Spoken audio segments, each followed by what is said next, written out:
25 साल के बाद हम लोग सड़क में उतरे हैं। तो शांति का मतलब सरकार को ये लग रहा है कि सहमत है। शांति का मतलब सहमति नहीं होती है। हम तो यही मांग कर रहे हैं पूरा बीटी एक्ट 1949 को निरस्त किया जाए। देश जाग चुका है, बहुजन समाज जाग चुका है, अपना इतिहास जान चुका है। आने वाले दिन पूरे भारत बुद्धमय बनने वाला है। भारत जब बुद्धमय नहीं होगा तो विश्व गुरु की कल्पना मत कीजिए, क्योंकि पाखंडवाद में कुछ है ही नहीं। ये लड़ाई किसी एक व्यक्ति की नहीं है, एक संगठन की नहीं है। हम चाहते हैं सरकार इसमें एक परमानेंट सॉल्यूशन हम बुद्धिस्टों को दे। रिजल्ट नहीं निकला। मेरा क्वेश्चन बिल्कुल यही था कि क्या ये सही है। मतलब सही है कि जब आप ये बता रहे हैं कि क्रिश्चियनों का अपना एक धर्म है, उसका अपना लॉ है और जितनी भी चीज़ें हैं वो उन्हीं के पास हैं, जैनियों के पास हैं, हिंदुओं के पास हैं, मुस्लिमों के पास हैं, इवन जो ईसाई हैं जो अ, जो सिख धर्म को मानते हैं वो भी हैं। तो बौद्धों के लिए वो इस चीज़ को सही क्यों नहीं मान रहे? मेरा ये क्वेश्चन इसलिए। देखिए, आज आप जब सब धर्मों को वो अपने राइट्स दिए हुए हैं तो बौद्ध धर्म को क्यों नहीं दिया जा रहा?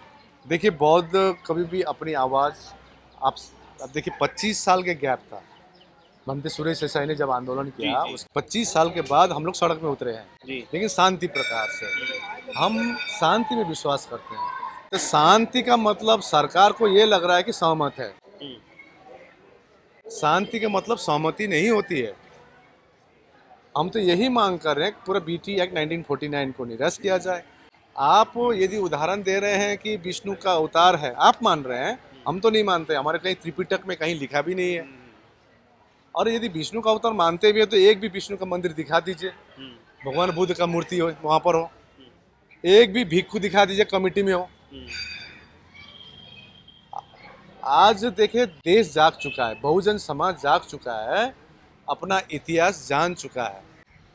और मैं कहूँ, आने वाले दिन पूरे भारत बुद्धमय बनने वाला है। यदि ऐसे भारत बुद्ध में कैसे बनेगा? जो बौद्ध अनुयायी हैं, जो बौद्ध भिक्षु हैं, वो बौद्ध धर्म को पूरी तरीके से एक तो ग्रहण नहीं कर रहे हैं। मैंने कहा, दूसरी बात ये कि आंदोलन में वो लोग आ नहीं रहे हैं, तो फिर आंदोलन उग्र रूप या फिर ज्यादा आंदोलन कैसे हो पाएगा? आप मेरी बात समझे नहीं। मैंने बुद्धमय बोला। जी। बुद्धमय का मतलब बुद्ध की राह पर, शांति की राह पर, करुणा की राह पर। आज 120 देश में, जिस देश में बुद्ध धर्म का, बौद्ध धर्म का जो उत्पन्न हुआ है, यहाँ से 120 देश में फैले हैं। ये बुद्ध के विचार से है। मैं बुद्ध के विचार का बात कर रहा हूँ। शांति, करुणा, मैत्री, मुदिता, भाईचारा, समानता, इस विचार का मैं बात कर रहा हूँ। निश्चय भारत, क्योंकि देखिए, विश्व गुरु जब बुद्धमय नहीं होगा, देखिए हम लोग जब बुद्धमय नहीं होगा तो विश्व गुरु की कल्पना मत कीजिए जी। क्योंकि पाखंडवाद में कुछ है ही नहीं। हमको बुद्धि का प्रयोग करना पड़ेगा। नहीं, मैं आंदोलन पे आ रहा हूँ। जी, मैं ये जानना चाह रहा हूँ कि आंदोलन लोगों से होता है और लोग ही वहाँ पर पूर्ण तरीके से नहीं पहुँच रहे हैं। जितने भी परसेंटेज हम भारत में हैं लोग, अगर वो सब लोग भी पहुँच जाए तो शायद एक आंदोलन, बहुत बड़ा आंदोलन हो सकता है। देखिए, क्यों नहीं आ रहे वो लोग? ये आंदोलन इस बार विश्वव्यापी आंदोलन बन चुका है। आज मैं देश भर में 3 सालों से जब घुमा हूँ, 10% हमारे बुद्धिस्टों को मालूम नहीं था कि बीटी एक्ट है क्या। जी। कम से कम अभी घर घर गांव में पता चल गई है।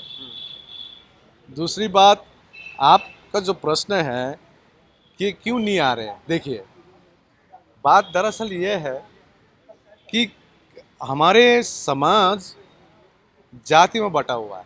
जी। ठीक है ना। तो मेरा यही आह्वान है, ये लड़ाई किसी एक व्यक्ति की नहीं है, एक संगठन की नहीं है।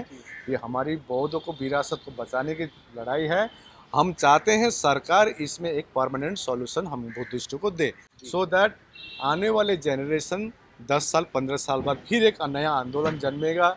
हम ये नहीं चाहते हैं, एक परमानेंट सॉल्यूशन हो, तभी हम अपना न्याय हक के लिए हम लोग अपना ये आंदोलन जारी है। और जो भी नहीं आ रहे हैं उनसे भी अनुरोध है कि अपने हक अधिकार के लिए आप लोग जरूर आइए, आगे आइए, कोई लामा को न देखे। आपकी अभी कोई एक और घोषणा हुई है आंदोलन की दिल्ली में, वो कहाँ पर और कब हो रही है? कल 25 जुलाई में। जी। आपको मालूम है कि भंते सुरेश देसाई ने 91 में आंदोलन किया था। रिट पिटीशन डाली गई 2012 में, कोई सुनवाई नहीं हुई। तो विवश होकर हम लोग ये पिछले 3 सालों से ये सरकार को जानकारी शांतिपूर्वक आंदोलन की तरफ से, या हम लोग सरकार को जनाने की कोशिश कर रहे हैं, लेकिन बात नहीं सुन रहे हैं। तो कम से कम इस बार जो विश्वव्यापी आंदोलन हुआ, इसका एक प्रेशर ज़रूर होगा। सुप्रीम कोर्ट ने 13 साल में सुनवाई नहीं हुई, अभी 16 मई में फर्स्ट टाइम हियरिंग हुई है और 29 जुलाई को आपका फर्स्ट टाइम आपका ये फाइनल हियरिंग के बाद चल रही है। तो हमारा कहना क्या है कि ये आंदोलन, इसमें एक रिजल्ट ओरिएंटेड हो। सरकार से भी ये अनुरोध कर रहे हैं, आप एक परमानेंट सॉल्यूशन पे काम कीजिए, और हम उम्मीद लगा बैठे हैं कि सरकार न्यायपालिका भी इसमें अच्छी तरह से रिजल्ट देगी। और कल 25 और 26 जुलाई में जंतर मंतर में धरना है, शांतिपूर्वक धरना है। सभी से आह्वान है, विशेष करके आप पूरे देश भर से लोग आ रहे हैं, तो वहाँ पर हम लोग धरने में शांतिपूर्वक सरकार का ध्यान आकर्षित करने का कोशिश कर रहे हैं। अगर सरकार आपकी बात नहीं मानती है, प्रशासन आपकी बिल्कुल भी बात नहीं मानता है, तो अगला स्टैंड आपका क्या रहेगा? देखिए, मैं अगर मगर में न जाए, ठीक है ना, मैं कहना हो कि हम लोग को पॉजिटिव रहना है जी। पॉजिटिव रही है सरकार निश्चय, या न्यायपालिका निश्चय, क्योंकि कोई जज नहीं चाहेगा कि एक जजमेंट सही से दे, एक इतिहास में बनता है, तो निश्चय हमको न्याय मिलेगी। यदि नहीं भी होती है तो उसका रणनीति हम बाद में बताएंगे आपको। बाबा साहब बोधिसत्व बाबा साहब थे जो तथागत गौतम बुद्ध को पूर्ण तरीके से मानते थे, और उन्होंने 22 प्रतिज्ञा भी थी और भी बहुत सारे समाज उत्थान के लिए काम किया। जब उन्होंने कॉन्स्टिट्यूशन बनाया तो उसमें ये भी लिखा हुआ है कि आपके अगर अधिकार नहीं मिलते तो छीन लिए जाएं, तो क्या वो छीने भी जाएंगे? संविधान पर विश्वास रखिए, बाबा साहब ने कहा है, इसको विश्वास रखिए, निश्चय इसमें हमारी विजय होगी। यदि छीनना पड़े तो हम लोग छीनेंगे, लेकिन उसका एक तरीका होता है। धन्यवाद। नेशनल दस्तक की आपसे गुजारिश है कि अगर इसको बचाना चाहते हैं तो नेशनल दस्तक को सब्सक्राइब करने के लिए रेड कलर के सब्सक्राइब बटन को दबाएं, फिर बेल आइकन की घंटी दबाएं। नेशनल दस्तक को बचाने के लिए बहुत जरूरी है कि हर खबर को शेयर करें, लाइक करें, कमेंट जरूर करें।